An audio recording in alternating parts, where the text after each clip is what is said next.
आनम नमो सिद्धाणं नमो आयुर्याणं नमो अजायाणं नमो लोये सर्वसाहुणम्।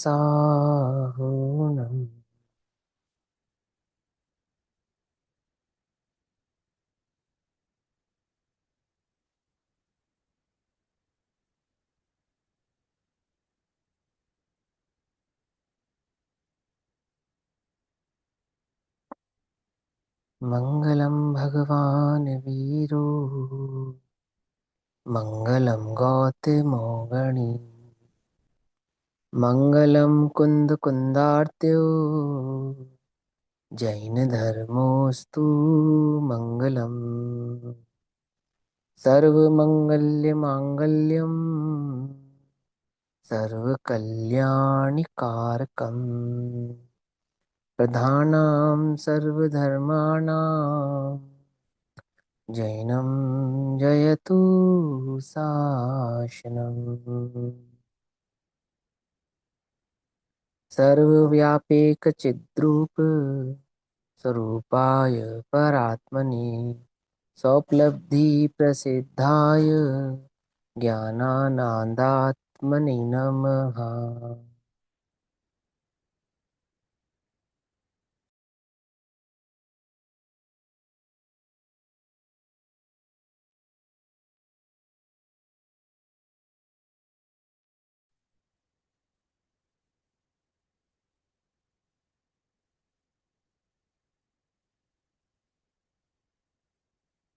हमारे दोपहर कालीन स्वाध्याय का विषय चल रहा है श्री प्रवचन सारजी प्रमागम।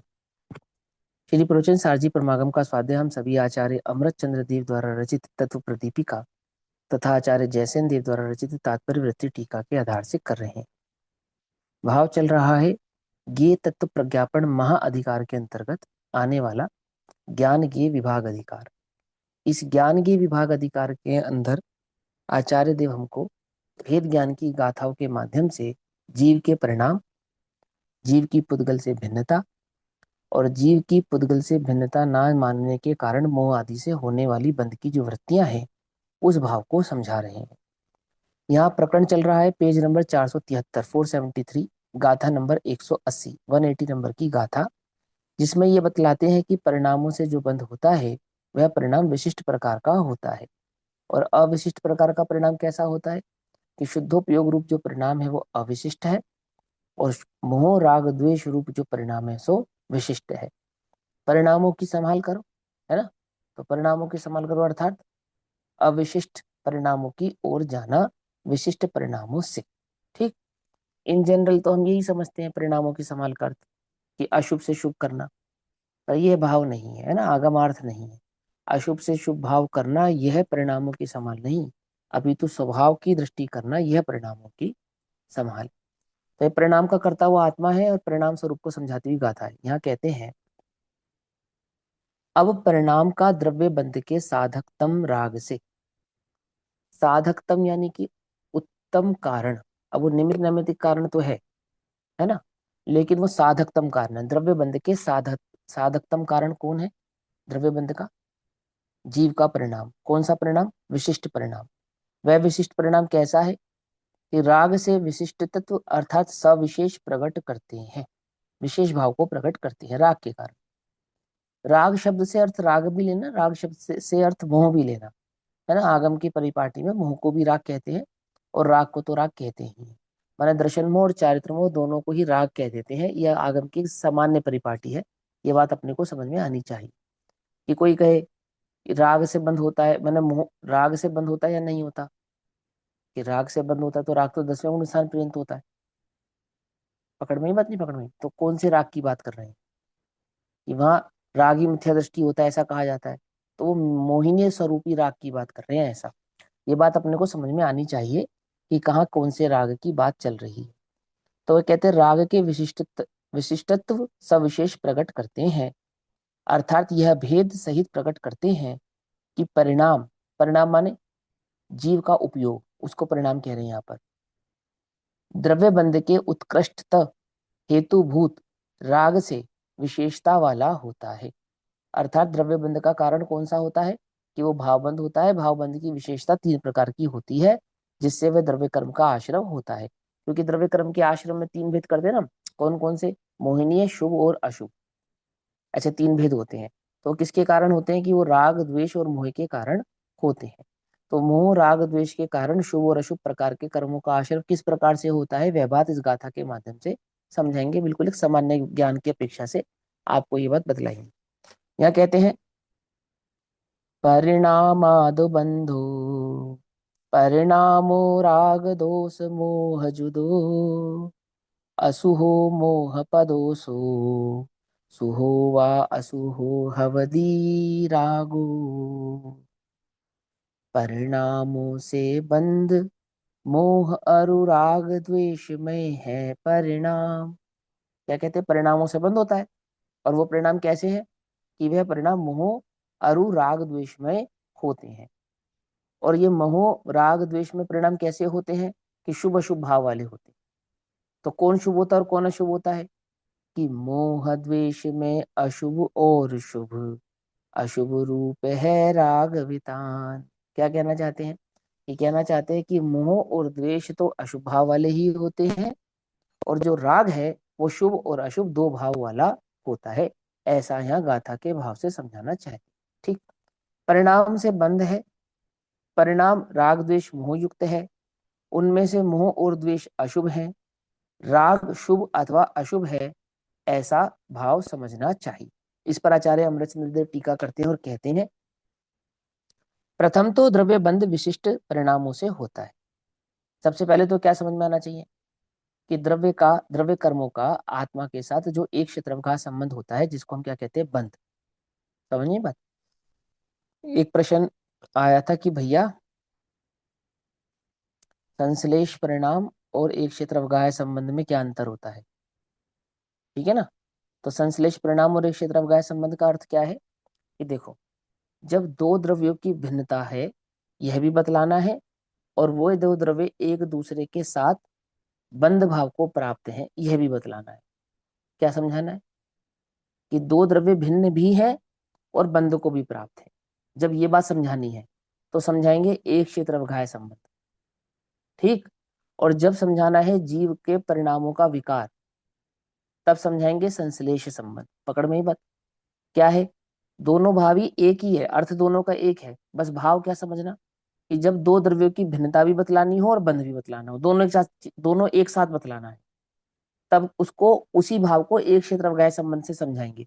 जैसे जीव और पुद्गल को भिन्न भी बतलाना है और बंधा हुआ भी बतलाना है, तो क्या बतलाएंगे कि जीव का शरीर का जीव का द्रव्य कर्म का एक क्षेत्रफगाय संबंध है, ऐसा समझ।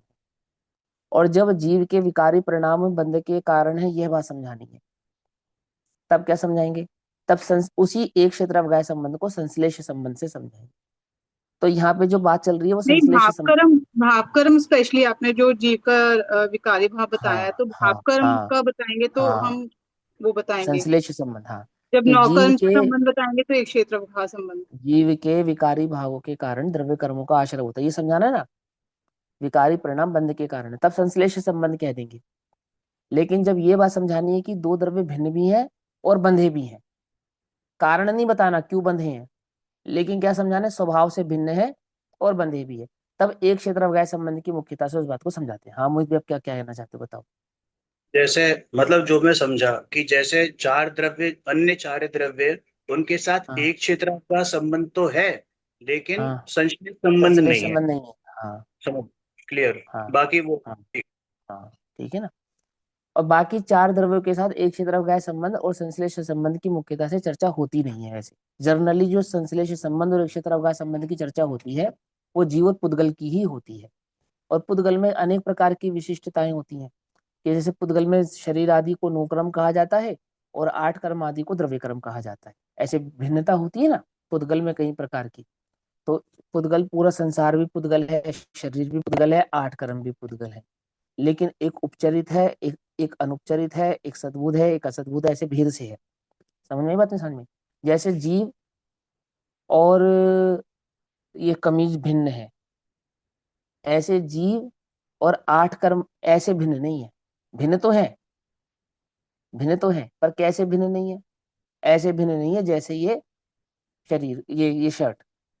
पकड़ में बात, माने ये तो स्पष्टतः भिन्न है ना। और वो जो भिन्नता है वह कैसी भिन्नता है कि उसमें निमित्त नैमित्तिक संबंध जीव के विकारी परिणामों का है।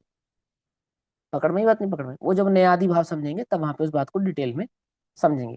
अभी नयों का एक प्रयोग, एक विशेषता प्रयोग भी होने वाला है 189 नंबर की गाथा में। उस भाव को जब समझाऊंगा तब वहां पे डिटेल में समझाऊंगा, ठीक। अभी तो यहाँ पे बात है। तो संश्लेष संबंध कब समझाते हैं? जब जीव के विकारी परिणामों की मुख्यता से जीव के बंध भाव को समझाना हो, तब संश्लेष संबंध से समझाते हैं। और जब दो द्रव्यों के बंध भाव को भी समझाना है और भिन्न भाव को भी समझाना है, तो उसको एक क्षेत्रफगाय संबंध ऐसा कहकर समझाते हैं, ठीक। तो भैया देखो अब एक जहाँ बार क्या, संश्लेष संबंध दोबारा समझा दो प्लीज। जो जीव का विकारी परिणाम है ना, मोह राग द्वेष, तो जीव का मोह राग द्वेष रूपी जो विकारी परिणाम है, उसके कारण जो 8 कर्मों का बंध होता है। तो 8 कर्मों के बंध का प्रबल कारण किसको बनाया? जीव के विकारी परिणामों को। ऐसा बता रहे हैं ना यहाँ पर। तो जब ये बात समझानी है कि जीव बंध को प्राप्त हुआ अपने विकारी परिणामों के कारण, तब इसी स्वरूप को कहेंगे संश्लेष संबंध, ठीक है ना। दूध और पानी सा मिला हुआ 8 कर्मों के साथ और शरीर के साथ। लेकिन जब दो द्रव्यों के बंध भाव को भी समझाना है और भिन्न भाव को भी समझाना है, तब उसी बात को क्या कह देंगे? तब उसी बात को एक क्षेत्रफगाय संबंध से समझा दें कि जीव का द्रव्य कर्मों के साथ, जीव का शरीर के साथ क्या है? एक क्षेत्रफगाय संबंध है। बंधे हुए होते हुए भी भिन्न है और भिन्न होते हुए भी बंधे हुए। तो एक भैया गाथा में उसको हाँ बोलो। भैया ये जो बात आपने बताई है संश्लेष संबंध वाली, ये अलाप पद्धति में भी है। लेकिन अलाप पद्धति में मेरे को जैसे हमने पढ़ा था तो मुझे ऐसे याद आ रहा है कि वहां पर तो ऐसा बता रखा था कि जीव का भाव कर्म के साथ संश्लेष संबंध नहीं होता। हम्म, जीव का वहाँ भाव कर्म के साथ थोड़ी होगा, द्रव्य कर्मों के हाँ, साथ होगा ना। संयोग से संबंध दे रखा है। आपने वहाँ मोह राग संयोग। द्वेष आदि भाव बोला ना, मोह राग द्वेष आदि विकारी भाव जो बोला, तो हमने भाव बंध ये लिया यहाँ कारण, पे तो। जीव के मोह राग द्वेष रूपी विकारी परिणामों के कारण जो कारण, 8 कर्मों का बंध हुआ, अच्छा, उस द्रव्य बंध समझे। को हमने संश्लेष उस संबंध लिया ना, संश्लेष विकारी संबंध भाव को कहेंगे। नहीं लेंगे ना। हाँ नहीं नहीं ठीक, नहीं हाँ नहीं, क्योंकि विकारी अलापति में परिणामों के ऐसे ही साथ, पढ़ा हाँ। था। हाँ ये भी बतला देता हूँ कि जीव का विकारी परिणामों के साथ कौन सा संबंध है। कि जीव का विकारी निमित्त, परिणामों के साथ ना संश्लेष संबंध है, सुनो ध्यान से, ना एक क्षेत्रफगाय संबंध है। तो कौन सा संबंध है? कि एक अपेक्षा संयोग। से तो निमित्त नैमित्तिक संबंध है, समझ लो। हाँ बोलो, आप बोलो, बताओ, कहो। पे भैया संयोग सिद्ध संबंध भी एक आता है, तो वो भी थोड़ा सा एक्सप्लेन कर देना आप क्या। ठीक है, ठीक है, ठीक है, सुनो। तो जीव का विकारी परिणामों के साथ कौन सा संबंध है? तो संबंध दो प्रकार के समझाए थे, अगर आपको याद हो तो। एक होते हैं प्रादेशिक संबंध, एक होते हैं अप्रादेशिक संबंध। तो दो द्रव्यों के बीच में प्रादेशिक संबंध नहीं होता। अतद भाव संबंध होता है एक ही द्रव्य का अपने गुण और पर्यायों के साथ, ठीक है ना। तो जीव का अपने गुण की स्वच्छ पर्याय और विकारी पर्यायों के साथ अतद भावमय संबंध है। समझ में? अतदमय संबंध है, अतद भाव है। पकड़ में ही बात। क्या भिन्नता नहीं है उनमें? प्रादेशिक भिन्नता नहीं है। तो उसी अपेक्षा से जीव राग का कर्ता भी है और जीव रागी भी है। दो बातें समझ में आई या नहीं समझ? क्यों? अतद भाव संबंध है। अतद भाव, जीव राग का करता है, ये बात सिर्फ और सिर्फ व्यवहार के खाते में इस वजह से गई क्योंकि इसमें भेद की बात आ रही है। खाली ये कारण है, दूसरा कारण नहीं है। मैं थोड़ा सा अगर आप समझने की कोशिश करो तो मैं समझाने की कोशिश करता हूँ, थोड़ा ध्यान से समझना। देखो, जीव राग का करता है, ये कौन सा नंबर का नय है? 3 नंबर का नय है। क्या नाम है इस नय का? उपचरित, उपचरित सद्बुद्ध व्यवहार। हाँ, उपचरित भी कहा और सद्बुद्ध भी कहा, समझे। उपचरित क्यों कहा, सद्बुद्ध क्यों कहा और व्यवहार क्यों कहा? ये 3 बातें समझ में आनी चाहिए अपने को, ठीक। तो उपचरित तो इसलिए कहते हैं क्योंकि ये जीव का परमानेंट स्वभाव नहीं है, इसलिए उपचरित कहते हैं। लेकिन सद्भूत है। सद्भूत क्यों है? क्योंकि जीव के सिवा और कहीं नहीं होगा, जीव ही करेगा, जीव में ही होगा। समझ में ये बात है? इसलिए क्या हो गया, ये सद्भूत हो गया। सद्भूत और असद्भूत में क्या हो गया? सद माने सत्ता, भूत माने होना। तो जीव, जिसकी सत्ता जीव में होगी वो कहलाएगा सद्भूत, और जिसकी सत्ता जीव में नहीं होगी वो क्या कहलाएगा? असद्भूत। पकड़ में ही बात, नहीं पकड़ में, है ना? जैसे जीव और 8 कर्म, जैसे जीव और शरीर, और जीव और जीव के द्रव्य गुण पर्याय, ये दोनों ही बातें व्यवहार के खाते में आती हैं, लेकिन एक सद्भूत के खाते में आती है, एक असद्भूत के खाते में आती है। पकड़ में आती है बात, नहीं पकड़ में आती? जीव और शरीर एक है, ये असद्भूत है, और जीव में गुण पर्यायों का भेद है, ये सद्भूत है। पकड़ में बात? ऐसे ही जीव अपनी विकारी पर्यायों का करता है, ये सद्भूत है। पकड़ में ही बात, नहीं पकड़ में, है ना? और जीव शरीर आदि का करता है, ये असद्भूत है। तो जिसकी सत्ता जीव में होगी वो कहलाएगा सद्भूत, और जिसकी सत्ता जीव में नहीं होगी वो क्या कहलाएगा? वो असद्भूत। अब इस कथन को हमने उपचार से कहा और किसी को अनुपचरित कहा। तो जीव में ज्ञान है, ये अनुपचरित बात है, और जीव में राग है, ये उपचरित बात है। क्यों? क्योंकि ज्ञान का तो कभी अभाव नहीं होगा, इसलिए अनुपचरित है, और राग कभी होगा कभी नहीं होगा, इसलिए क्या हो गई? उपचरित हो गई। बात पकड़ में आ रही नहीं आ रही है? अब आ जाओ व्यवहार। तो इसको व्यवहार क्यों कहा? तो इसको व्यवहार सिर्फ और सिर्फ इसलिए कहा क्योंकि यहाँ पर हम भेद की बात कर रहे हैं। जीव में, जीव का, जीव ने, ये जो शब्द प्रयोग किए ना हमने, काने में, इसके कारण ये व्यवहार के खाते में चले गए। अब वास्तव में स्थिति तो ऐसी है कि जीव का अपनी विकारी पर्यायों के साथ या अविकारी पर्यायों के साथ कौन सा संबंध है? तदादमय संबंध है। कौन सा संबंध है? तदादमय। तो जब तदादमय संबंध होगा तो कौन से संबंध नहीं लगेंगे? कि निमित्त नैमित्तिक संबंध भी नहीं लगेंगे। पकड़ में, ये बात नहीं पकड़ में? और संश्लेष संबंध भी नहीं लगेंगे, और एक क्षेत्रफगाय संबंध भी नहीं लगेंगे, क्योंकि वो तदादमय है ना। एक ही द्रव्य की बात हो रही है, एक ही द्रव्य के भीतर की बात हो रही है, वहां द्वैत नहीं है, वहां द्वैत नहीं है। पकड़ में, ही बात नहीं पकड़ में? और फिर हम जितना भी उपचार लगाएंगे कि निमित्त नैमित्तिक कह देंगे, पर के कारण कह देंगे, आदि आदि कह देंगे, वो सब आगम अध्यात्म की अपेक्षा से है, वो सब अध्यात्म की अपेक्षा से। तो जैसे जीव ज्ञान का करता है, क्या उसी प्रकार जीव राग का करता है? कि हाँ है, परंतु एक उपचरित है, एक अनुपचरित है। क्या कहा? जैसे जीव ज्ञान का करता है वैसे ही जीव राग का भी करता है। तो कैसे? ज्ञान का करता है क्योंकि ज्ञान का तो कभी अभाव नहीं होगा, इसलिए ये हो गई अनुपचरित बात। और राग का करता है, ये कैसे? कि राग कभी जीव में होता है और कभी नहीं होता है, मैंने संसार अवस्था में होता है और मुक्त अवस्था में नहीं होता है, इसलिए क्या हो गई? ये उपचरित बात हो गई। परंतु दोनों ही सद्भूत हैं। दोनों ही कैसे हैं? सद्भूत। एक उपचरित सद्भूत, एक अनुपचरित सद्भूत। सद्भूत क्यों? क्योंकि इनकी सत्ता सदैव जीव में ही होती है। तो प्रश्न ये उठा कि संश्लेष संबंध को अलाप पद्धति में इस प्रकार से समझा। तो वो तुम कह ही रहे ना, जीव के विकारी परिणामों के कारण जो 8 कर्मों के बंध को प्राप्ति होती है उसको कहते हैं संश्लेष संबंध। और इसी बंध को जब जीव और पुद्गल आपस में बंध गए, क्या? कि नहीं, बंधे नहीं है। दूध और पानी की तरह एक क्षेत्रफगाय संबंध है, जीव जीव ही है, पुद्गल पुद्गल ही है। तब क्या समझाएंगे यहाँ पर? तो एक क्षेत्रफगाय संबंध कहकर उनको भिन्न भिन्न समझा देते हैं। तो एक दो द्रव्यों को बंधा हुआ भी कहना और भिन्न भी कहना, तब समझाएंगे एक क्षेत्रफगाय संबंध। और इन दो द्रव्यों के बंध के कारण में किसी एक द्रव्य को कर्ता कहना और एक द्रव्य पे आरोप आना, तब क्या बन जाएगा? ये संश्लेष संबंध।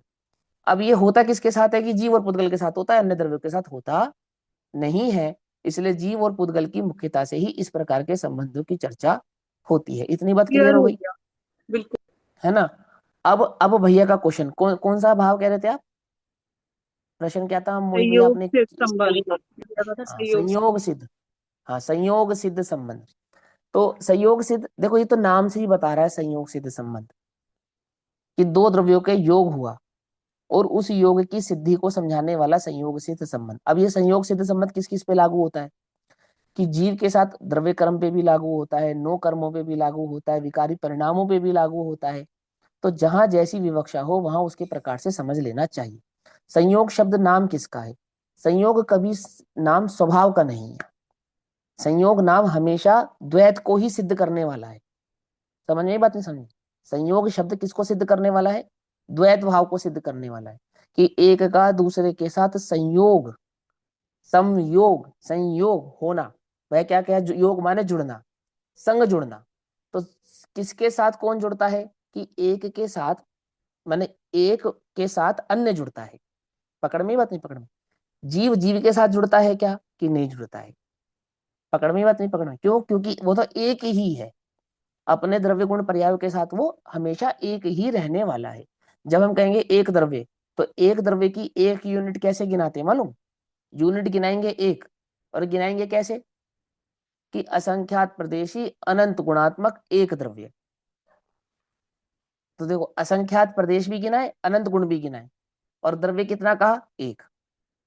तो एक यूनिट में असंख्यात भी आया, अनंत भी आया, और यूनिट कितनी रही, यूनिट एक ही रही, क्योंकि वो एक द्रव्य है, दो द्रव्य नहीं है वो। पकड़ में बात नहीं, पकड़ में। उसमें द्वैत आने के लिए क्या चाहिए, प्रादेशिक भिन्नता चाहिए। कौन सी भिन्नता चाहिए, गुणात्मक भिन्नता नहीं, पर्यायात्मक भिन्नता नहीं, प्रादेशिक भिन्नता। समझ में आई बात? क्यों, क्योंकि गुणों के प्रदेश नहीं होते, पर्यायों के प्रदेश नहीं होते। प्रदेश किसके होते हैं, प्रदेश द्रव्य के होते हैं, और द्रव्य के प्रदेश ही द्रव्य के गुणों के प्रदेश कहलाते हैं, द्रव्य के प्रदेश ही द्रव्य की पर्यायों के प्रदेश कहलाते हैं। तो जब प्रादेशिक भिन्नता हो और संबंध बतलाना हो, तो वहां पे संयोग सिद्ध संबंध की अपेक्षा से भी कथन किए जाते हैं। पकड़ में आई बात? अब वहां किस प्रकरण में किस अपेक्षा से बात कही गई है, उस प्रकरण को उस अपेक्षा से वैसा ही समझ लेना चाहिए। अब आगे चले। तो देखो, अब यहाँ क्या समझाते हैं, यहाँ समझाते हैं कि प्रथम तो द्रव्य बंध विशिष्ट परिणाम से होता है। तो 8 कर्मों का बंध होता है, नहीं होता है? कि हाँ होता है। कैसे होता है, कि विशिष्ट परिणामों से होता है। वो विशिष्ट परिणाम कौन से हैं और किसके हैं, ये बस समझाने। क्या कोई क्वेश्चन है क्या, कोई क्वेश्चन है तो पूछो, कहीं बात अटक रही है तो बताओ। कई जगह हाँ भैया ऐसा लिखा आता है, मैंने पढ़ा भी है, बहुत जगह पढ़ा, एक जगह नहीं, कि राग को संयोग सिद्ध संबंध का, जीव का, हाँ, निमित्त वो नैमित्तिक की अपेक्षा से कहते हैं ना, वो निमित्त ने क्योंकि अभाव होने वाला है, कि अभाव होने वाला है, और जीव में है, स्वभाव नहीं है, इस अपेक्षा से। जैसे एक उदाहरण आता है लोहे के साथ जंग का। तो लोहे के साथ जंग का संयोग सिद्ध संबंध कैसे समझाते हैं, वो ऐसे समझाते हैं कि जंग आया, लोहे में जंग लगा, तो कैसे लगा, तो बोले संयोगों के कारण लगा, नमी के कारण लगा, हवा के कारण लगा, पानी के कारण लगा, ऐसा। तो नमी, हवा, पानी, मिट्टी का संयोग तो स्वर्ण के साथ भी है, कॉपर के साथ भी है, तांबे के साथ भी है ना, एल्यूमिनियम के साथ भी है, चांदी के साथ भी है, तो सब में जंग लगता होगा। कांसे के साथ भी है, कि नहीं, सब में जंग नहीं लगता। तो लोहे में जंग क्यों लगता है, समझ में बात है, समझे? अब दो बातें समझानी ना, एक पर के निमित्त से वह यह भी समझाना है, और एक उसका है यह भी समझाना है। दो बातें समझानी नहीं समझानी? तो जब हमें है तो मेरा, लेकिन समझाना हो हुआ पर के कारण है, तब हम संयोग सिद्ध संबंध की अपेक्षा से ये बात समझाते हैं कि यूं तो जीव में राग होता नहीं, ठीक, लेकिन किसके कारण होता है, कि पर के संयोग के कारण होता है। अब प्रश्न, यहाँ पे आगे प्रश्न उठेगा, क्या पर का संयोग पर आके जीव से जुड़ता है, या जीव जाके पर से जुड़ता है? तो अब ये राग का कर्ता संयोग सिद्ध संबंध रहेगा या कर्ता कर्म संबंध हो जाएगा? जब हम ये समझाएंगे कि जीव जाता है राग के, देखो आपको एक चीज समझाता हूँ, 189 नंबर की गाथा में देखो, जीव राग का करता है, या जीव रागी है, ये कौन सा नय है, जीव शुद्ध रागी है, ये निश्चय, कौन सा नय? अशुद्ध अशुद्ध निश्चय है। शुद्ध अशुद्ध निश्चय है। निश्चय है ना, जीव रागी है, ये अशुद्ध निश्चय नय है। ये तो सब जगह फेमस है ना, 189 नंबर की गाथा में लिखा है ये शुद्ध निश्चय नय है। क्या लिखा है, जीव रागी है, ये शुद्ध निश्चय नय है, शुद्ध निश्चय नय से जीव रागी है, ऐसा लिखा है। अब वो जब 189 नंबर की गाथा आएगी तभी पढ़ेंगे उसको, उसकी टीका को तभी पढ़ के समझाऊंगा। तो आपने जो संयोग सिद्ध संबंध की बात कही, मैंने समझाया ना कि कहाँ किस अपेक्षा से कथन करते हैं, उस अपेक्षा से समझना चाहिए। राग का आरोप जब हम पर पे डालेंगे, तब संयोग से, मैंने द्वैत आ गया ना, संयोग सिद्ध करने के लिए एक के साथ दूसरा जोड़ना पड़ा ना। लेकिन जब दूसरे को हटा दो आप, सिर्फ राग राग की बात करो और जीव जीव की बात करो, तब संयोग सिद्ध संबंध सिद्ध नहीं कर सकते। संयोग सिद्ध संबंध सिद्ध करने के लिए दूसरा चाहिए। पकड़ में ही बात? जैसे जीव में राग हुआ तो किसके कारण हुआ, कि पर के कारण हुआ, तब आएगा ना संयोग सिद्ध संबंध। दूसरे को ऐड करेंगे ना, ऐड ऑन करेंगे ना। अकेला जीव राग कर लेगा तो सिद्धों को भी हो जाएगा, अकेला जीव राग करेगा तो सिद्धों को भी हो जाएगा, स्वभाव हो जाएगा जीव का। क्या लिखा था वहां पे, द्वैत है, ये राग आदि परिणाम जीव के द्वैत हैं, तो राग को दूसरा काउंट करना है ना विभाव की अपेक्षा से, इसलिए उसको संयोग सिद्ध कहा। और संयोग क्यों कहा? संयोग इसलिए कहा क्योंकि वहां पर का निमित्त पर के आप निमित्त के कारण होगा नहीं। माने जब तक जीव पर के संयोग यानी पर का निमित्त ना लेवे, उपयोग पर में ना लेकर जावे, तब तक राग हो सकता नहीं है। आई बात समझ में? नहीं समझ? और जीव अपना उपयोग अपने में रखे तब तीन काल में राग नहीं हो सकता। तो वहां संयोग समझाने के लिए दो द्रव्यों के भाव को ही जोड़कर यह बात समझाई जाती है। पकड़ में ही बात? तो कहाँ किस अपेक्षा से कही जाती है वहां उस अपेक्षा से समझ लेना चाहिए। अब यहां चलते हैं। यहां कहते हैं, और कोई प्रश्न है तो बताओ। अब ये 180 से 189 189 नंबर तक की जो गाथाओं का प्रकरण चलेगा ना, इसमें आपको पॉइंट टू पॉइंट बातें क्लियर होती चली जाएंगी। अब जो पेज असली पेज फंसेगा वो 189 नंबर पे फंसेगा क्योंकि वो अपने आप में एकमात्र उदाहरण है। अब वो उसको कैसे सिद्ध करते हैं आचार्य देव स्वयं समझाएंगे, उनकी भाषा में उस बात को हम समझेंगे।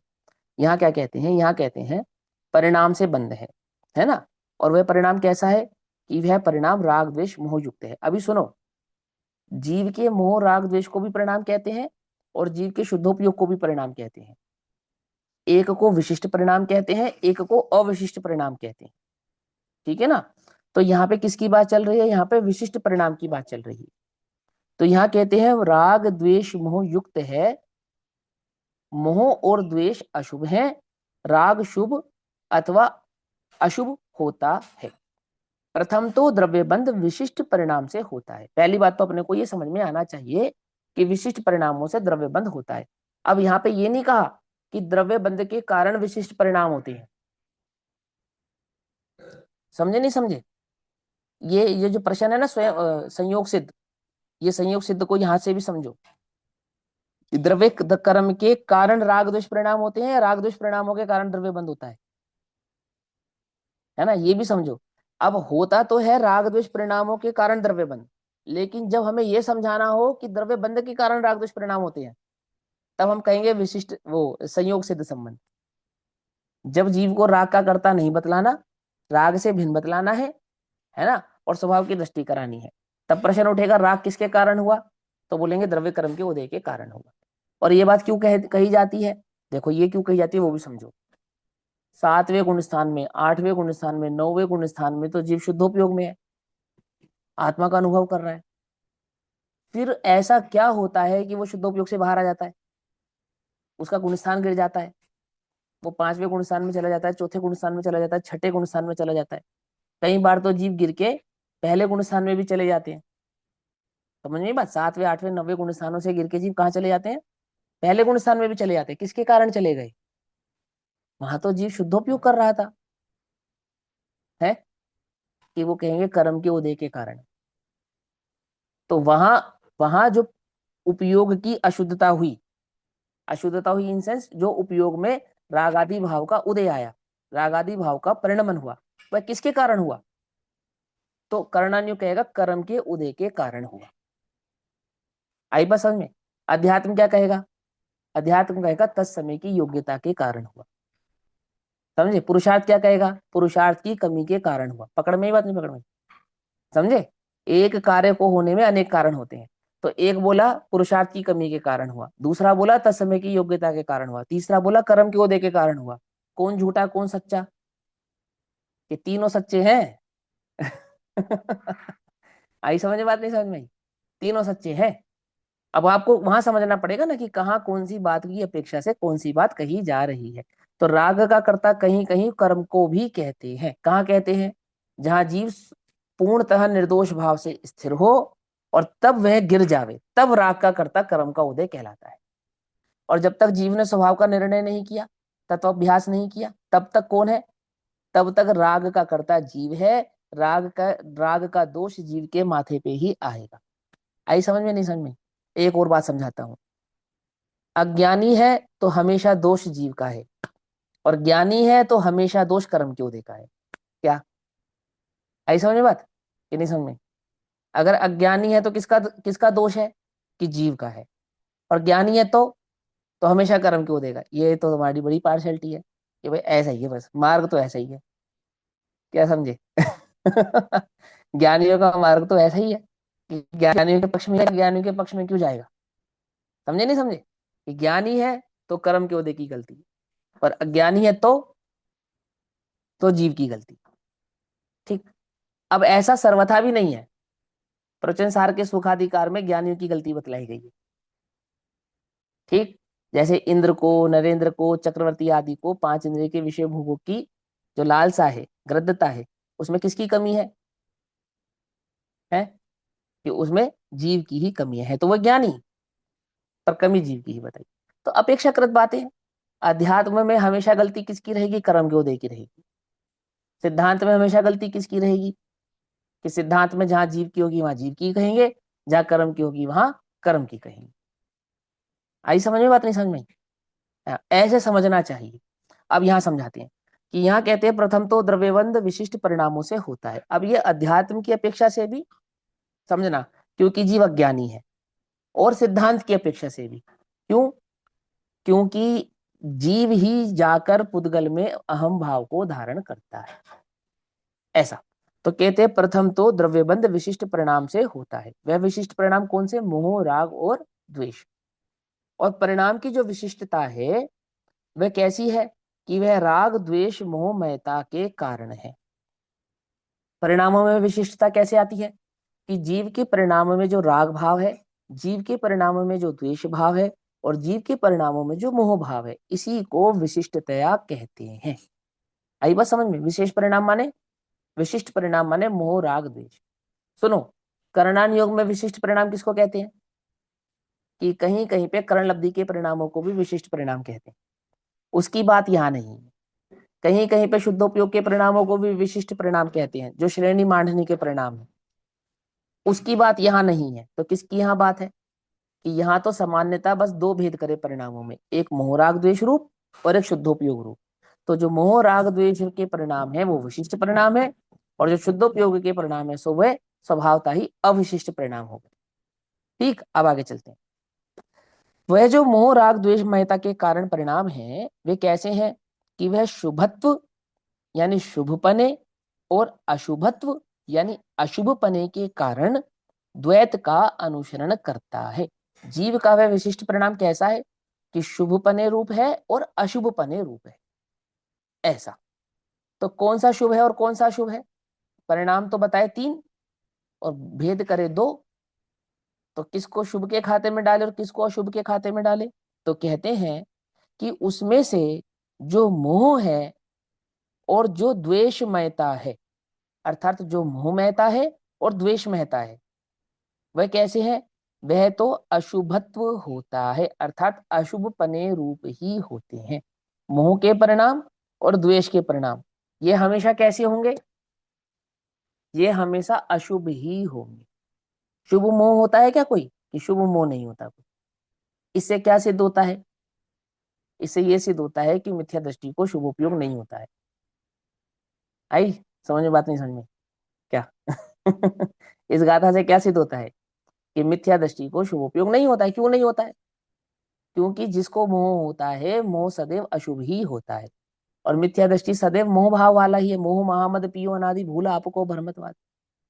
इसलिए उसके परिणामों में क्या नहीं है शुभ उपयोग नहीं है उसको। सुनो, ऐसा होने पर भी मिथ्या दृष्टियों के भी शुभ उपयोग होता है। आगे ना बात। क्योंकि अगर नहीं होगा तो स्वर्ग आदि की प्राप्ति कैसे होगी? ग्रेविक आदि की प्राप्ति कैसे होगी? तो कहाँ किस अपेक्षा से कथन है वहां उस अपेक्षा से समझना चाहिए कि मोह तो हमेशा अशुभ ही है, इस अपेक्षा से मिथ्या दृष्टियों को हमेशा अशुभ उपयोग। ऐसा। ठीक है ना? अब ये कथन सर्वथा नहीं, मोह की अपेक्षा से। और यहाँ क्या कहते हैं? जो मोह का परिणाम है वह तो हमेशा अशुभ ही जानना, और द्वेष, द्वेष भी हमेशा अशुभ ही जानना चाहिए। अब आते हैं राग की बात। और रागमयता, तो वह रागमयता में शुभत्व तथा अशुभत्व होता है, अर्थात राग शुभ भाव रूप भी होता है और अशुभ भाव रूप भी होता है। इस राग को संक्लेश और विशुद्धि के आधार से भी कहते हैं। देखो, क्योंकि राग विशुद्धि तथा संक्लेश युक्त होने से 2 प्रकार का होता है।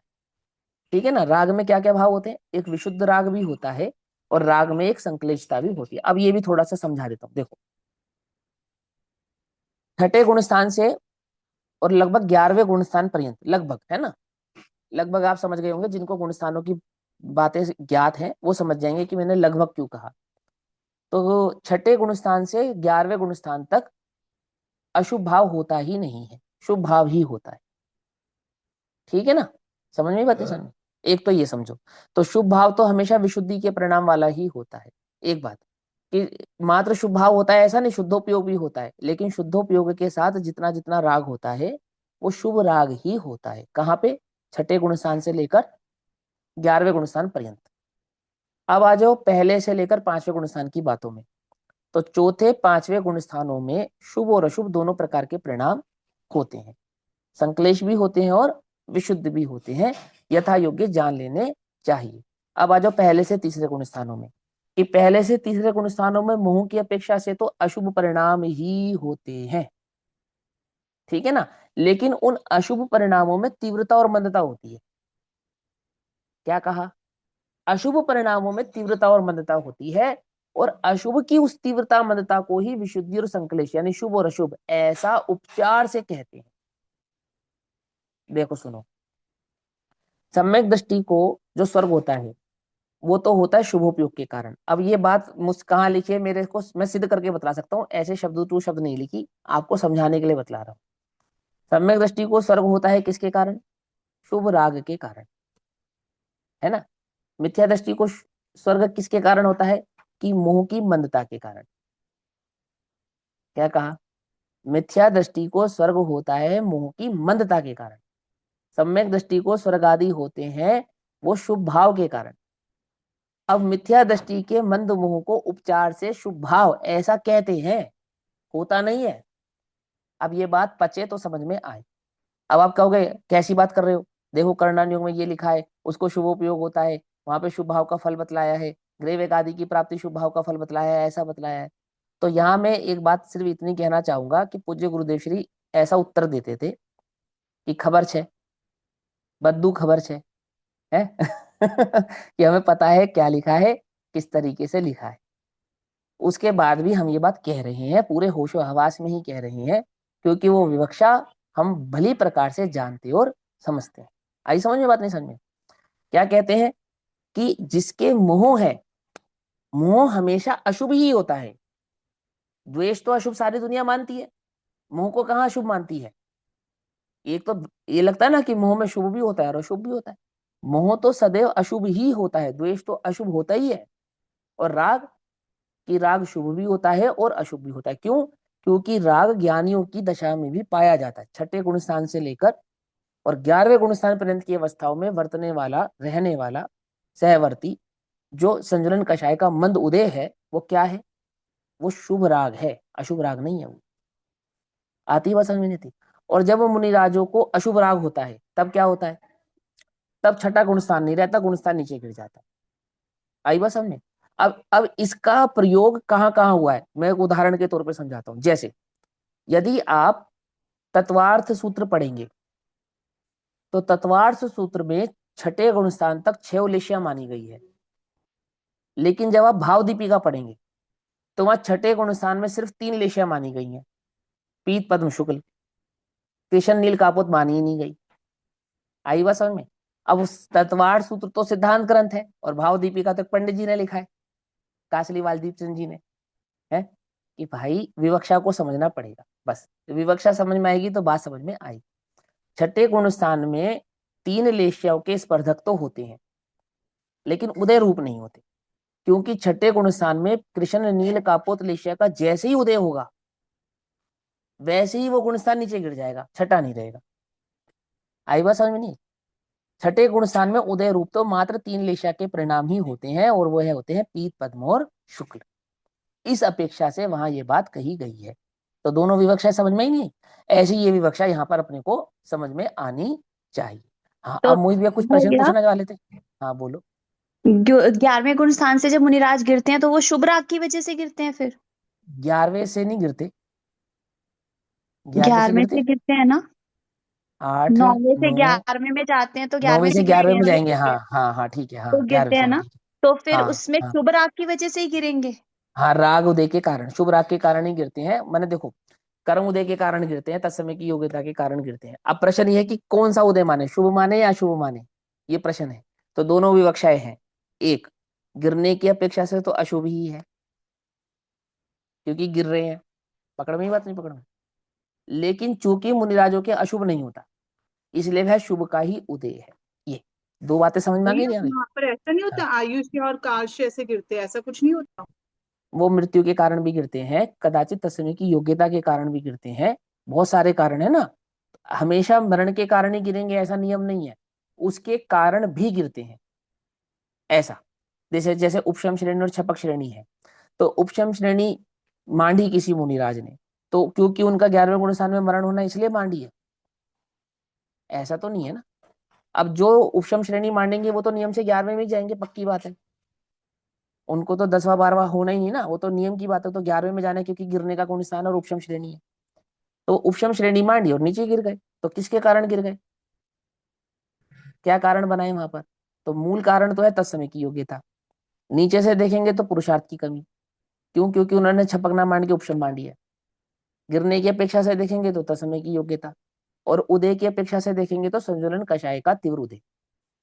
और संजुलन हमेशा कैसी है कि संजुलन के स्पर्धक तो होते हैं सर्वघाती, ठीक है ना, और संजुलन स्पर्धक नहीं होते, सर्वघाती तो क्या होते हैं? देशघाती स्पर्धक होंगे संजुलन। सर्वघाती संजुलन नहीं के होते। स्पर्धक देशघाती होते। तो उसमें सर्वघाती क्या होता है?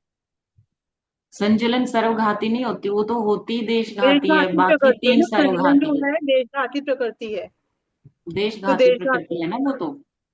संजुलन नहीं ठीक देशघाती कह भी है और रहे भैया। सर्वघाती भी है। हाँ, हाँ देशघाती सुनो मेरी बात। प्रकृति है, सुनो, देशघाती हाँ प्रकृति हाँ, है, उसमें स्पर्धक और तो स्पर्धक सर्वघाती और सर्वघात, देशघाती स्पर्धक हाँ दोनों होते हैं। हाँ हाँ, ठीक है, बिल्कुल यही बात है। संजलन प्रकृति देशघाती है, स्पर्धक उसके सर्वघाती भी है। ये है, पढ़ना दोबारा आप, ठीक है। तीन कषायों को तो सर्वघाती प्रकृति भी सर्वघाती है और स्पर्धक भी सर्वघाती है, लेकिन संजलन कषाय प्रकृति देशघाती है, स्पर्धक उसके सर्वघाती है, ठीक है। उसके स्पर्धकों को सर्वघाती भी माना जाता है, मतलब सर्वथा सर्वघाती नहीं होते, सर्वघाती भी माना जाता है। तो वहां किसके कारण गिर गए मुनिराज 11वें गुण स्थान में? कि कर्म के उदय के कारण गिर गए, ऐसा, ठीक है ना। तो वहां कर्म के उदय का कारण कारण कौन बना? कि संजलन कषाय का तीव्र उदय, और वो सर्वघाती स्पर्धक होने के कारण वो 11वें आदि गुण स्थान से गिरकर पहले में भी जा सकते हैं, अगर उपशमिक सम्यक दृष्टि है तो। चूंकि उपशम श्रेणी मांडी है तो उपशमिक सम्यक दृष्टि भी हो सकते हैं, और वो पहले गुण स्थान में भी जा सकते हैं। क्यों? कर्म के उदय के कारण, बस ऐसा, ठीक। तो कौन सा कर्म का उदय आया? कि गुण स्थान की अपेक्षा से तो शुभ का ही उदय आएगा, अशुभ का नहीं मानेंगे। और गिरने की अपेक्षा से अशुभ भी कह सकते हैं, क्योंकि वो गिराने का अलग परिणाम है। तो किस अपेक्षा से कौन सी बात कही जा रही है, वह बात वहां पर समझी जा सकती है, ऐसा। अब यहाँ आते हैं, और कोई प्रश्न? मोहित भैया कुछ कहना चाह रहे थे? नहीं, चलो अब सुनो। यहाँ पर यहाँ कहते हैं उसमें उसमें से जो मोह द्वेषमयता से अशुभत्व होता है, और रागमयता से शुभत्व तथा अशुभत्व होता है, अर्थात राग शुभ और अशुभ भाव वाले होते हैं। जैसे कथा भी आती है ना, क्योंकि राग विशुद्ध तथा संकलेश युक्त होने से दो प्रकार का होता है। अब इसमें एक चीज और समझो कि विशुद्धि परिणाम तो सदैव शुभ रूप ही होते हैं, है ना, यहाँ तो सामान्य कथन है। और संकलेश परिणाम, संकलेश भी शुभ और अशुभ दो भेद वाले होते हैं। क्या कहा? संकलेश भी हमेशा अशुभ हो ऐसा नहीं है, संकलेश शुभ भी हो सकते हैं और अशुभ भी हो सकते हैं। अब आप कहोगे ये कैसी बात हुई? तो जैसे सुनो, तो रौद्र ध्यान। आर्त रौद्र ध्यान थोड़ी होगा, ऐसे नहीं होगा। इसमें देखो, इस संकलेश परिणामों में समझाता हूँ कैसे होते हैं। जैसे वो उदाहरण है सुअर का और शेर की लड़ाई का, मुनिराज की रक्षा के लिए। तो सुअर के परिणामों को संकलेश माने या विशुद्धि माने? संकलेश, संकलेश है ना। संकलेश परिणाम है, हाँ, लेकिन स्वर्ग के कारण है। परिणाम संकलेश है, कारण स्वर्ग का है। एक और उदाहरण देता हूँ। जैसे अपने मंदिर में आप दर्शन पूजन पाठ करते हैं, अपने मंदिर में कोई ऐसी गतिविधि देखते हैं जो न्यायोचित नहीं है, अच्छी नहीं है, गलत है, रीति के अनुसार ठीक नहीं है, नीति के अनुसार ठीक नहीं है, देश समाज के अनुसार ठीक नहीं है, धर्म के अनुसार ठीक नहीं है, अशुद्धियां हैं, उन्हें देखकर परिणाम कैसे होते हैं? संकलेशित हो जाते हैं। वे संकलेशित परिणाम कैसे हैं? शुभोपयोग है, अशुभोपयोग नहीं है। आई बात समझ में? उसी की जगह किसी अन्य देख दूसरों की बढ़ती को, जो ईर्ष्या के परिणाम हो जाते हैं वो कैसे हैं कि वे पाप रूप ही हैं। आई समझ में? मंदिर में कोई काम गलत हो गया, संकलेश हो जाएंगे नहीं परिणाम, हो गए संकलेश परिणाम। ऐसे धर्म क्षेत्र में संकलेश परिणाम हो जाते हैं। किसी मुनिराज का एक्सीडेंट हो जाता है, उन्हें रोग हो जाता है, कोई उन्हें भला बुरा कह देता है। पंडित टोडरमल जी को राजा ने हाथी के पांव के नीचे दबा दिया, तो जैन समाज के परिणाम संकलेशित होने चाहिए नहीं होने चाहिए? हो जाते हैं। राजा को भला बुरा भी कहा जा सकता है, समझे नहीं समझे? परंतु कैसे हैं? क्योंकि वहां पे पांच इंद्रिय के विषय कषायों की पुष्टि नहीं है। किसकी है? वहां पे धर्म मार्ग की पुष्टि है। इसके कारण वे संकलेश परिणाम होते हुए भी कैसे हैं? कैसे हैं? शुभोपयोगमय है। तो वो विशेष बात है। तो कहाँ कौन सी बात की अपेक्षा से कथन हो, हाँ उस अपेक्षा से वह बात समझ लेनी चाहिए। अब आगे चलते हैं। अब इसी भाव को 180 नंबर की इस गाथा को आचार्य कुंद देव के प्रवचन सार की 180 नंबर की गाथा पर जब आचार्य जयसेन देव टीका करते हैं तो तात्पर्य वृत्ति में वह टीका 192 नंबर की हो जाती है। अब आचार्य जयसेन देव 192 नंबर की टीका करते हुए कहते हैं कि 474 नंबर का पेज, अब जीव परिणाम के द्रव्य बंध के साधक रागादि उपाधि जनित भेद दिखलाते हैं। देखो एक चीज आपको नोटिस कराता हूं यहाँ पे क्या लिखा था? प्रथम तो द्रव्य बंध विशिष्ट परिणाम से होता है। किसने लिखा था? आचार्य अमरचंद्र देव की टीका में। और जब आचार्य जयसेन देव ने टीका करी तो उन्होंने क्या कहा? उन्होंने कहा अब जीव परिणाम में, पकड़ में ही बात नहीं पकड़ में, तो वहां पे उन्होंने उस परिणाम की विशिष्टता वो बात भी समझाती कि किसके परिणाम की बात चल रही है, क्योंकि परिणाम नाम पर्याय का भी है। और तुम पुद्गल की पर्याय मत समझ लेना, ये परिणाम जीव की बात चल रही है, जीव के परिणामों की बात चल रही है। तो यहाँ कहते हैं अब जीव परिणाम के द्रव्य बंध के साधक रागादि उपाधि जनित भेद दिखलाते हैं। रागादि की अपेक्षा से, रागादि की अपेक्षा से अर्थात मोह राग द्वेष की अपेक्षा से जीव के परिणामों के कारण जो द्रव्य कर्मों का बंध होता है, उन द्रव्य कर्मों के बंध में तीन प्रकार की विशिष्टता आती है, क्योंकि वह विशिष्टता किसकी है? जीव के परिणामों की है। अर्थात द्रव्य बंध कैसा होता है कि द्रव्य बंध शुभ और अशुभ की अपेक्षा से दो प्रकार का होता है। और वो शुभ और अशुभ दो प्रकार का कैसे होता है कि जीव के मोह राग और द्वेष परिणामों के कारण होता है। पकड़ में ही बात नहीं पकड़ में, है ना? देखो एक चीज और समझो, 8 कर्म होते हैं। 8 कर्म में 4 घातीय कर्म तो हमेशा अशुभ ही होते हैं, उनमें शुभ प्रकृतियां होती ही नहीं, ये तो सभी को पता है। और जो घातीय अघाती कर्म होते हैं उनमें उनमें शुभ भी होती है और अशुभ प्रकृतियां भी होती हैं। अब सम्यक दृष्टि को अशुभ प्रकृतियों का आश्रम रुक जाता है, 41 प्रकृतियों का बंध हो जाता, विच्छित्ति होती है ना, बंध विच्छित्ति, किसको? सम्यक दृष्टि जीव को। तो वो जो 41 प्रकृतियां हैं वो किसकी हैं? घातिया की हैं या अघातिया की हैं?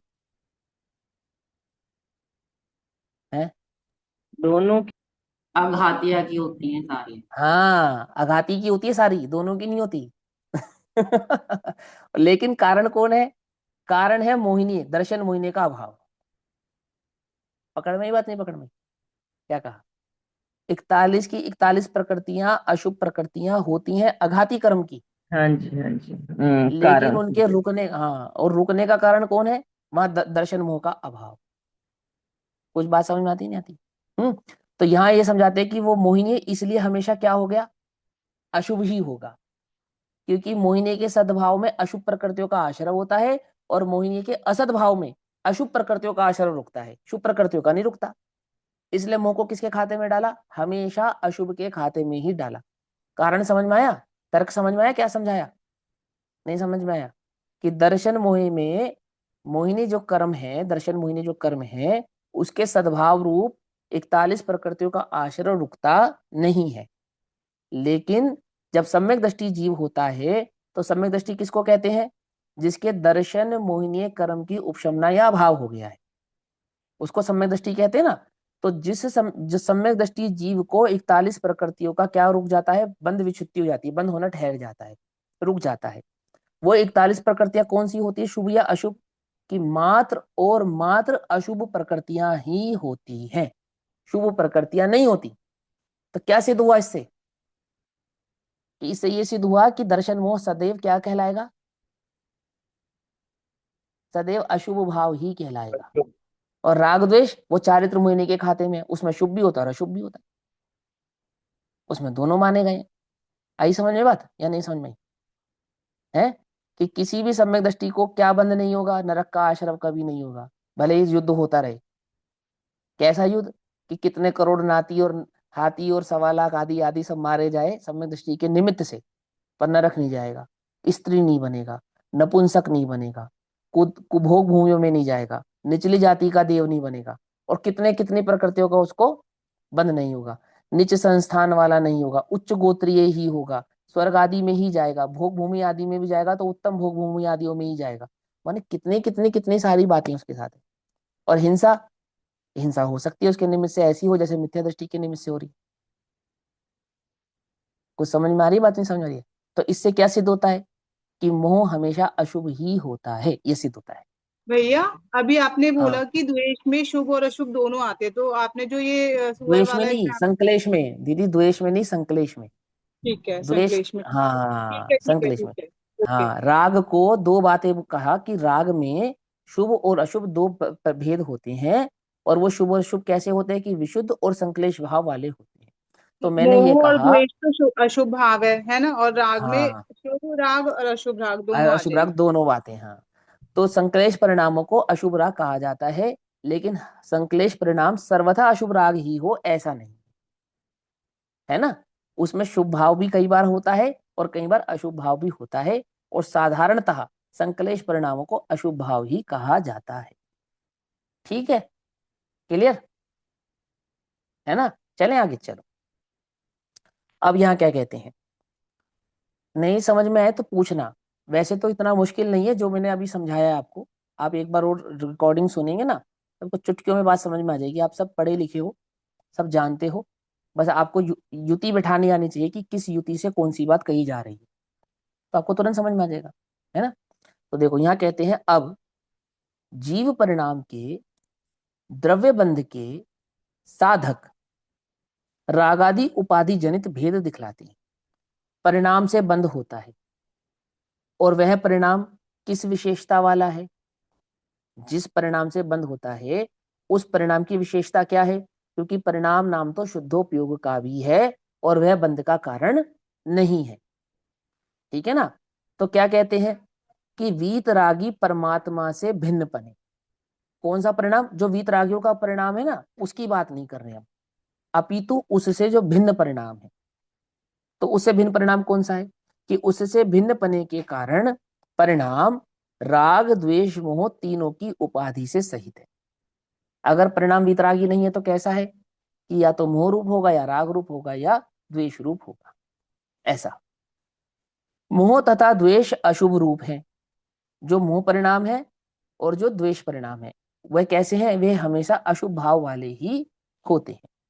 पर उपाधि से उत्पन्न तीनों परिणामों में से मोह तथा द्वेष दोनों अशुभ हैं, है ना। 2 बार कही ना ये बात। मोह तथा द्वेष कैसे हैं?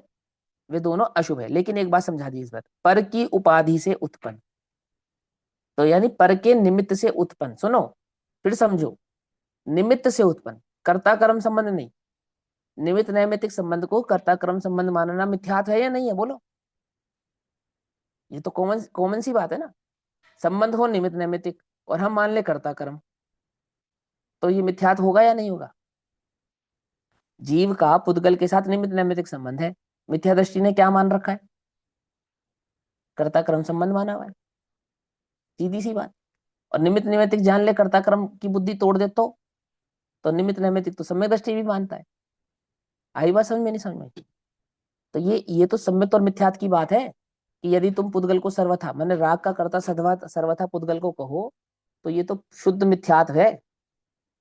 क्या कहा? अपेक्षाकृत मिथ्यात नहीं, शुद्ध मिथ्यात, क्योंकि तुम सर्वथा पुद्गल का कह रहे हो उसको, समझे। और वह पुद्गल का कथनचित है भी तो निमित्त की अपेक्षा से, कर्ता कर्म की अपेक्षा से नहीं, समझे या नहीं समझे। और जीव का, कि जीव का निमित्त नैमित्तिक की अपेक्षा से नहीं है, कर्ता कर्म संबंध की अपेक्षा से, ये समझना। लेकिन स्वभाव नहीं है, फिर ध्यान से समझना, विभाव है। विभाव है, स्वभाव नहीं है। दृष्टि किसकी होनी चाहिए? दृष्टि स्वभाव की होनी चाहिए, विभाव की नहीं होनी चाहिए, है ना। तो यहाँ कहते हैं पर की उपाधि से उत्पन्न तीनों परिणामों में से मोह तथा द्वेष दोनों कैसे हैं? कि वे दोनों अशुभ हैं। राग शुभ तथा अशुभ रूप होता है। जो राग होता है वह कैसा होता है? कि राग शुभ रूप भी होता है और राग अशुभ रूप भी होता है। मिथ्या दृष्टि को राग होता है या मोह होता है? कि मिथ्या दृष्टि को मोह ही होता है, उसके मोह को ही राग कह देते हैं। और सम्यक दृष्टि को, कि सम्यक दृष्टि के राग को मोह कह देते हैं। क्या कुछ समझ में आ रही बात? नहीं समझ में आ रही है? मिथ्या दृष्टियों के तो मोह को राग कहा जाता है और सम्यक दृष्टियों के राग को मोह कहा जाता है। क्या अंतर है दोनों में? कि राग और द्वेष भेद चारित्र मोहिनी के हैं और मोह दर्शन मोहिनी का भेद है, अज्ञानता का भेद। समझे? सारे उपचरित कथन है ये सारे। अब ये बातें आपको अच्छे से समझ में आए तो आपको आगम भाषा है ये आगमार्थ, ये आगम में उसका अर्थ किस प्रकार से निकालना चाहिए। अब मान के चलो हम ये कहें कि मिथ्या दृष्टि को राग होता ही नहीं, मोह ही होता है, तो गलत है या सही है? ये सही है, बिल्कुल ठीक बात है। हाँ, मिथ्या दृष्टि के मोह को राग कह देते हैं, उसमें कोई बात नहीं है। और ज्ञानियों को मोह होता है क्या? ये नहीं होता है, लेकिन ज्ञानियों के राग को मोह कह देते हैं। क्योंकि राग भले ही दर्शन मोह की प्रकृति ना हो, परंतु प्रकृति तो मोह की ही है ना, भले ही वो चारित्र मोहिनी की है। पकड़ में बात नहीं? पकड़ में इस अपेक्षा से आई समझ में बात? ये नहीं समझ में आ रही है कि भैया आज आपकी बातें कुछ समझ में नहीं आ रही है कहीं की कुछ, कहीं की कुछ हो रही है। अपेक्षाओं का ज्ञान है, तो अपेक्षाओं से समझा रहा हूं आपको। देखो यहाँ कहते हैं, हाँ तो यहाँ कहते हैं राग शुभ तथा अशुभ रूप होता है। पंच परमेष्ठी आदि की भक्ति रूप शुभ राग तथा विषय कषाय रूप अशुभ राग कहलाता है। आ गई बात? तो जो विषय कषाय के प्रति अनुराग होगा वो क्या कहलाएगा? वो अशुभ कहलाएगा। और पंच परमेष्ठी की भक्ति रूप होगा वो क्या कहलाएगा? वो शुभ कहलाएगा। तो पंच परमेष्ठी की भक्ति के कारणवश जो अपने को कभी कभी कभी संक्लेश परिणाम हो जाता है, हो जाता है। कई बार लोग जिनवाणी बाहर निकाल के रख देते हैं, जला देते हैं, अभिनय करते हैं, है ना, नाना प्रकार के गुरुवाश आदि पर लांछन लगाते हैं, दादा आदि के बारे में कोई मिथ्या प्रचार करने लग जाते हैं। तो अपने को परिणामों में कभी कभी संक्लिष्टता हो जाती है, बुरा लगता है, अच्छा नहीं लगता, ताव भी आ जाता है। कई बार लगता है कि उत्तर देंगे, इसको प्रति उत्तर देंगे, है ना। अच्छी बात नहीं है ये, अच्छी बात नहीं है। ये बहुत बढ़िया परिणाम है कि परिणाम परिणाम बढ़िया नहीं है, लेकिन शुभ है या अशुभ है? कि एक अपेक्षा से संक्लेशित होता हुआ भी शुभ भाव है। क्योंकि किसके प्रति नहीं है? अपने शरीर, अपने परिवार, अपने पांच इंद्रिय के विषय कषाय भोगों के प्रति नहीं। किसके प्रति है? वो धर्मादि भाव के प्रति। ठीक ऐसा। निचली भूमिका में विष्णु विष्णु कुमार तो ऊंची भूमिका के जीव थे ना, मुनिराज। अब उनको राग की तीव्रता हुई, अब मुनिराज की अपेक्षा से वो परिणामों की संक्लेशता है। क्यों? क्योंकि नगन दिगंबर मुनिराज दीक्षा का त्याग कर कर ग्रस्त आदि भाव धारण कर रहे हैं। तो गिर रहे हैं ना, गिरने का काम कर रहे हैं, उठने का काम नहीं कर रहे हैं, काम गिरने का कर रहे हैं। तो परिणाम तो है वो संक्लेश, लेकिन कौन सा? शुभ। ये जो आई समझ में? संश्लेष है इसमें राग लेंगे या द्वेष लेंगे या दोनों आ जाएंगे? सिर्फ ये जो राग, संश्लेष राग के दो भेद हैं, राग के ही दो भेद माने गए। कौन कौन से? कि विशुद्ध और संक्लेश। अब द्वेष परिणामों को भी संक्लेश परिणाम कहते हैं, लेकिन वो तो हमेशा अशुभ ही होते हैं ना। द्वेष परिणामों का जो संक्लेशपना है, द्वेष परिणामों में विशुद्धि तो होती ही नहीं। में विशुद्ध परिणाम कौन सा लिया? पंच परमेष्टि वाला परिणाम लिया ना। पंच परमेष्टि की भक्ति का जो परिणाम है वो विशुद्ध परिणाम है। राग के अंदर, संश्लेष के अंदर लिया शुभ और अशुभ में मोह से जनित परिणाम जो हो गए। देखो, सम्यक दृष्टि जीव को पंच परमेष्टि भगवान की भक्ति के परिणाम है। ये कौन से परिणाम है? ये विशुद्ध परिणाम है। ये मुनिराजों को भी होते हैं।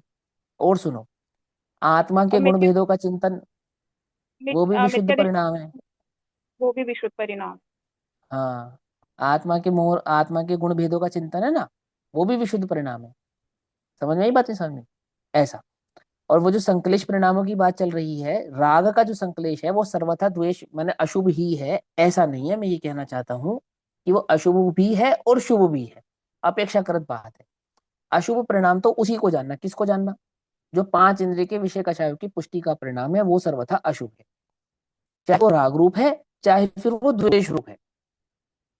आपको किसी से द्वेष हुआ तो किसके कारण हुआ, वो द्वेष के पीछे का लॉजिक क्या है, मेरा शरीर, मेरे बच्चे, मेरा धन, मेरी इज्जत, पकड़ में मत, माने मेरे 5 इंद्रिय के विषय कषाय और उनके भोग आदि के परिणाम, उसके कारण जितनी भी द्वेष बुद्धि है, ईर्ष्या बुद्धि है, वो सारी कैसी है, वो सारी अशुभ ही है। तो 5 इंद्रिय के विषय कषायों के चाहे भोगने के परिणाम हो, चाहे उनको भोग नहीं पाने के परिणाम हो, पकड़ में बात, तो आर्त ध्यान और रौद्र ध्यान ये हमेशा अशुभ ही होंगे, ये शुभ नहीं होंगे। समझ में बात नहीं, समझ में क्यों, क्योंकि आर्त ध्यान क्या ऐसा है कि 5 इंद्रिय के विषय कषाय चाहते हैं पर प्राप्त नहीं हो रहा है, और रौद्र ध्यान कैसा है कि 5 इंद्रिय के विषय कषायों में तन्मय हो रहा है। अंतर समझ में आ रहा है, नहीं आ रहा है, क्या कह रहे हैं, देखो और सुनो। जैसे मान के चलो तुम्हें एक बड़ी लंबी गाड़ी नहीं मिली और तुम्हें दुख हो रहा है, तो ये तो अशुभ परिणाम है ही। अब तुम्हें अपनी पसंद की बढ़िया लंबी गाड़ी मिल गई और उस गाड़ी में बैठ के तुम्हें बड़ी प्रसन्नता हो रही है, ये कौन सा परिणाम है, शुभ है या अशुभ है, रौद्र ये ध्यान समझ है। में अशुभ है। ही है। रौद्र ध्यान है। हाँ, अशुभ है, अशुभ। शुभ है अशुभ, ये बताओ। अशुभ ही है। हाँ, पंचेंद्रिय। ये मेरी साड़ी कितनी सुंदर लग रही है, मेरा हार कितना सुंदर लग रहा है, अरे मैं पतला हो गया, बढ़िया मस्त लग रहा हूं मैं तो, ये कौन से परिणाम है, ये अशुभ परिणाम है। आज तो भोजन बहुत स्वादिष्ट बना था, क्या बढ़िया टेस्ट आ गया खाने में, ये कौन से परिणाम है, कितनी गर्मी हो रही है, एसी में बढ़िया लग रहा है, ये कौन से परिणाम है। पहले मंदिर में मन नहीं लगता था, गर्मी बहुत थी, आपने बहुत बढ़िया करा एसी लगा दिया, अब बढ़िया बैठ के पूजा पाठ हो जाते हैं, कौन से परिणाम है ये, अशुभ। है अशुभ परिणाम है ये। पूजा पाठ के लिए थोड़ी बैठे हो तुम वहां पे, वो तो तुम्हारे को 5 इंद्रिय की सुख सुख की प्राप्ति हो गई ना, सुख, उसके कारण तुम टिक गए वहां पर, वो अशुभ परिणाम है। आई समझ में बात, नहीं समझ में, क्या कहा, अब तुम समझ पाओ तो बात समझ में आए। जो 5 इंद्रिय की विषय कषाय की पुष्टि के परिणाम है वे हमेशा अशुभ रहेंगे, और देवशास्त्र गुरु की भक्ति के जितने भी परिणाम है वे हमेशा शुभ रहेंगे, सिंपल। तो यहाँ पे क्या बताया, पंच परमिष्टि आदि की भक्ति रूप शुभ राग तथा विषय कषाय रूप अशुभ राग कहलाता है। ये सभी परिणाम उपाधि सहित होने के कारण बंध के हेतु हैं। ये सारे परिणाम कैसे हैं, उपाधि भाव वाले हैं। उपाधि भाव वाले मतलब, उपाधि कहने के दो अर्थ हैं, एक पर के निमित्त से होते हैं, दूसरा विभाव भाव है। तो विभाव को भी औपाधिक भाव, उपाधि माने औपाधिक भाव, 5 प्रकार के भाव होते हैं, कौन कौन से, उपशम, क्षय उपशम, छायिक, औदायिक और परिणामिक। तो जो औदायिक भाव होते हैं इनको औपाधिक भाव भी कहते हैं, है ना, औदायिक भावों को औपाधिक भाव ऐसा भी कहते हैं, और इन्हीं को उपाधि भाव, उपाधि परिणाम ऐसा भी कहते हैं। क्यों कहते हैं, दो कारण है, एक पर के निमित्त से होते हैं, दूसरा स्वभाव नहीं है। पकड़ में ही बात, नहीं पकड़ में, है ना। तो यहाँ क्या कहते हैं, अब एक दृष्टि और समझो, 5 परिणामों में जो 4 परिणाम होते हैं, चारों उपाधिक होते हैं, मालूम, एक विवक्षा ये भी है, 5 परिणामों में 4 परिणाम, चारों के चारों क्या है, औपाधिक, और एक निरुपाधिक, कर्म की ऐसा। उपाधि से युक्त है इसलिए। हाँ, ऐसा निरुपाधिक। हाँ मोहित भैया कुछ कहना चाह रहे हैं आप। नहीं, मैं वही कह रहा था, आपने पहली बार जब बोला था ना औदैहिक भाव औपाधिक है, मैंने कहा चारों होते हैं औपाधिक, ऐसा भी अच्छा वही। अच्छा अच्छा, हाँ हाँ, तो चारों को उपाधिक भी कहते हैं, है ना, ऐसा। तो यहाँ कहते हैं ये सभी परिणाम उपाधि सहित होने के कारण बंध के हेतु हैं, कौन से, मोह राग द्वेष के परिणाम। ऐसा जानकर बंध के विषय में शुभ अशुभ समस्त राग द्वेष के विनाश के लिए समस्त राग आदि की उपाधि से रहित सहजानंद, सहजानंद माने, ये सहज शब्द है ना, इसके ऊपर भी थोड़ा सा मुझे समझाना है, अभी तो समय नहीं है, फिर समझाऊंगा। सहजानंद एक लक्षण रूप सुखामृत स्वभावी निज आत्म द्रव्य में भावना करना चाहिए, ऐसा तात्पर्य, अर्थात अपने आत्मा का आनंद लेना चाहिए, अपने आनंद का अपने आत्मा का भोग करना चाहिए, शुद्धोपयोग भाव रूप प्रवृत्ति करना चाहिए, ऐसा यहाँ तात्पर्य। क्यों, क्योंकि वही एक ऐसा परिणाम है जो मोह राग द्वेष से भिन्न होने के कारण बंध का हेतु नहीं है। ठीक, बाकी सब परिणाम बंध के हेतु हैं, और चाहे वो शुभ रूप हो और चाहे वे अशुभ रूप हो। ऐसा इस गाथा का तात्पर्य है। अब गाथा नंबर 181। वैसे तो अपने पास समय हो गया अपना, है ना, फिर भी मैं 2 मिनट लेता हूँ, 2 ही मिनट लूंगा। 181 नंबर की गाथा तो हम कल पढ़ेंगे। यहाँ जो सहजानंद में सहज भाव है ना, इसकी थोड़ी सी मैं बात कहना चाहता हूँ, आप समझो। सहज शब्द का अर्थ क्या होता है? सहज, इसका मतलब क्या है? आगमार्थ करके बतलाओ। हाँ बोलो। नेचुरल, सरल, ज्यादा विचार स्वभाव। सरल, प्राप्ता, निरपेक्ष। वीतरागता, शुद्धोपयोग, हाँ, वीतरागता। ठीक वो है ना। सदा प्राप्त हो। हाँ, वेरी गुड। जो सदा प्राप्त है, जो सहज है, आदि आदि ये भाव। सहज का मतलब है कि जो किसी के द्वारा बनाया नहीं गया। ठीक, एक बात। और कैसा है? स्वयंभू है। क्या है? स्वयंभू। सहज माने स्वयंभू। और दूसरा सहज का अर्थ क्या है? सर्वथा। क्या अर्थ है?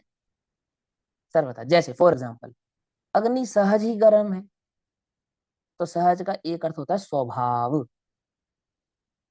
क्या अर्थ होता है सहज का? स्वभाव। पकड़ में ही बात, नहीं पकड़ में?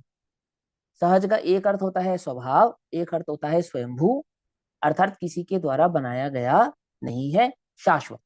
क्योंकि जो किसी के द्वारा बनाया ना जाए और हो, तो वो हमेशा शाश्वत ही रहने वाला है।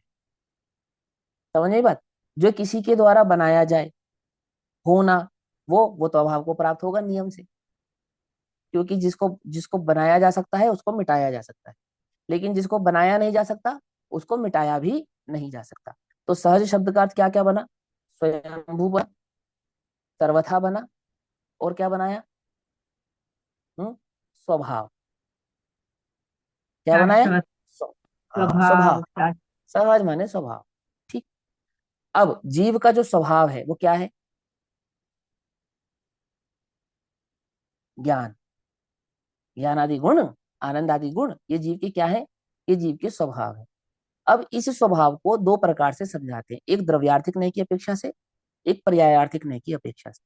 बहुत ध्यान से समझना, बहुत ज्यादा जरूरी है, इसलिए बता रहा हूँ। ठीक है ना। स्वभाव को 2 प्रकार से समझाते हैं, द्रव्यार्थिक न्याय की अपेक्षा से और पर्यायार्थिक न्याय की अपेक्षा से। तो जीव का जो सुख स्वभाव है, मिथ्या दृष्टि का भी क्यों ना हो, तो मिथ्या दृष्टि का ज्ञान स्वभाव, सुख स्वभाव, चारित्र स्वभाव, ये द्रव्यार्थिक न्याय की अपेक्षा से है या पर्यायार्थिक न्याय की अपेक्षा से? मेरा प्रश्न है। द्रव्यार्थिक न्याय की अपेक्षा, द्रव्यार्थिक न्याय की अपेक्षा से। सुख द्रव्यार्थिक न्याय स्वभाव। की। कोई ऐसा हो जिसको लगता हो पर्यायार्थिक न्याय की अपेक्षा से भी है, किसी को कहना हो, किसी के मन की हो, कह सकते हैं, कोई बात नहीं है। फिर बोलता हूं, जीव का सुख स्वभाव, जीव का ज्ञान स्वभाव, जीव का चारित्र स्वभाव, मिथ्या दृष्टि का, ये सुख स्वभाव, ज्ञान स्वभाव, चारित्र स्वभाव, ये द्रव्यार्थिक न्याय की अपेक्षा से है या पर्यायार्थिक न्याय की अपेक्षा से है? तो भैया ने कहा द्रव्यार्थिक न्याय की अपेक्षा से है। ठीक है, द्रव्य है, द्रव्य का गुण है, तो उसकी पर्याय भी होगी। समझे नहीं समझे? लेकिन जब हम मिथ्या दृष्टि की भी बात करते हैं और उसको सुख स्वभाव ऐसा कहते हैं, केवल ज्ञान स्वभाव ऐसा कहते हैं, तो हम किसकी अपेक्षा से बात करते हैं? हम द्रव्यार्थिक न्याय की अपेक्षा से बात करते हैं। आ गई बात समझे? इतनी बात में किसी को कोई कंफ्यूजन है? नहीं है? अगर नहीं है तो मेरी अगली बात समझ में आएगी आपको। तो अगली बात यह है, इसी स्वभाव को सहज ऐसा कहते हैं। सहज ज्ञान, सहज दर्शन, सहज सुख, सहज वीर्य। अब नियम सार की ये शैली है कि वहां स्वभाव को सहज कहा गया है। क्या कहा गया है? वहां स्वभाव शब्द का प्रयोग कैसे किया? सहज शब्द के साथ। जैसे उन्होंने कहा जीव सहज सुख, सहज आनंद, सहज ज्ञान। अब हम उसे जबरन क्या बना रहे हैं? पर्यायार्थिक नहीं। जबरन क्या बना रहे हैं हम उसको? कि सहज ज्ञान की पर्याय, सहज सुख की पर्याय, सहज दर्शन की पर्याय, सहज चारित्र की पर्याय। भाई, सहज दर्शन ज्ञान चारित्र सुख की जो पर्याय है, समझना ध्यान से, सहज, ये कौन से सहज की बात है? केवलियों में होने वाला केवल ज्ञान सहज है। और मिथ्या दृष्टियों का केवल ज्ञान सहज है या नहीं है? कि स्वभाव सहज है। पकड़ना ध्यान से, केवल ज्ञान स्वभाव सहज है, केवल ज्ञान सहज नहीं है। आनंद स्वभाव सहज है, आनंद सहज नहीं है। क्या कहा, अंतर समझ में आ रहा है नहीं आ रहा है, क्या कहना चाह रहा हूं? मिथ्या दृष्टि को आनंद की पर्याय है या आनंद स्वभाव है? आनंद स्वभाव है। तो आनंद की पर्याय मिथ्या दृष्टि की वर्त रही है या नहीं वर्त रही है? नहीं वर्त रही है, तो भी हम उसको क्या कहेंगे, सहज आनंद। किसकी अपेक्षा से? द्रव्य स्वभाव की अपेक्षा से। आ रही है बात समझ में नहीं आ रही है, क्या कहना चाहते हैं?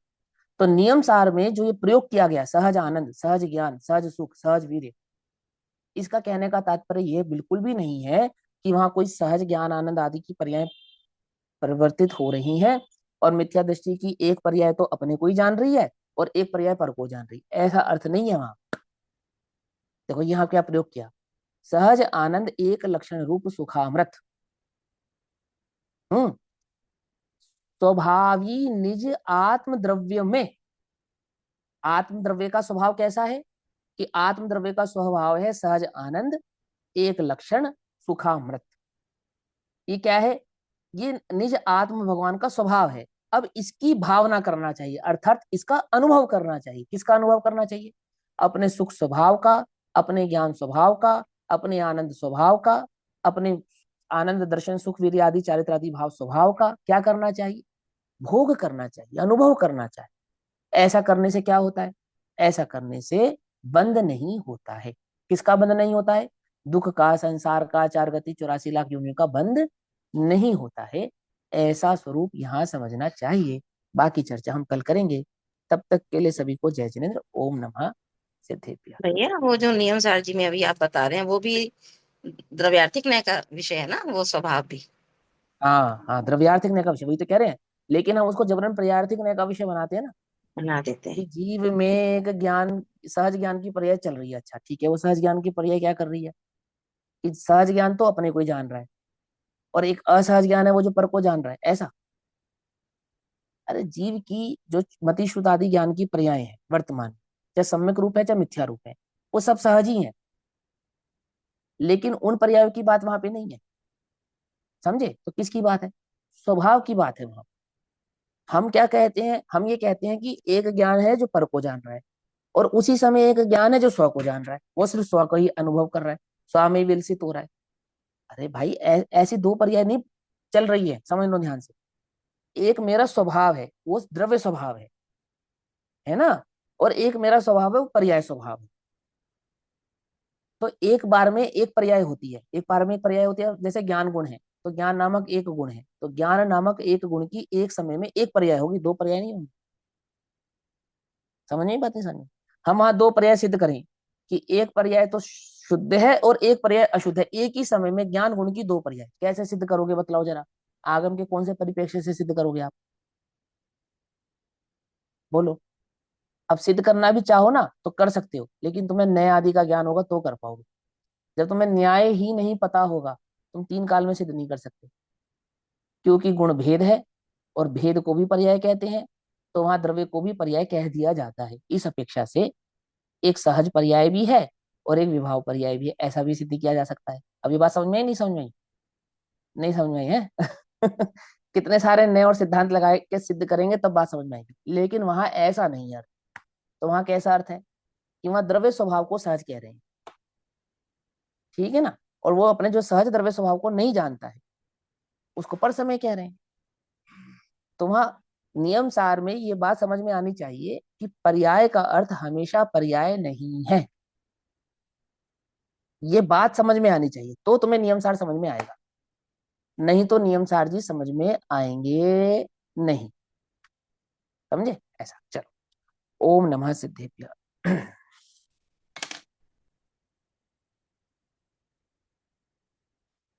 निज निधि निज में बताई यह अनंत उपकार है,